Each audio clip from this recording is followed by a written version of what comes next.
थोडा थोडा हलका पाऊस पडत आहे आणि पाऊस पडल्यामुळे ह्युमिडिटी झालेली आहे, म्हणजे ह्युमिडिटी वाढलेली आहे.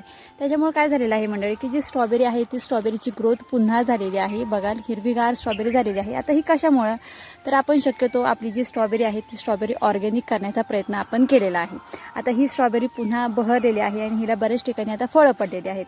आता काय झालेलं आहे की या स्ट्रॉबेरीमध्ये बरंचसं असं गवत उगवलेलं आहे, तर तेच गवत काढण्याचं काम चालू आहे.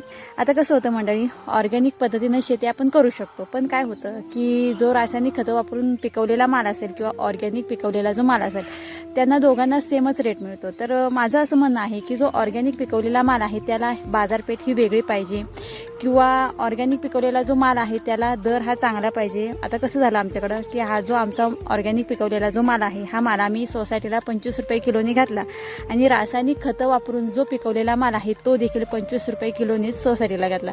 मग काय परवडतं?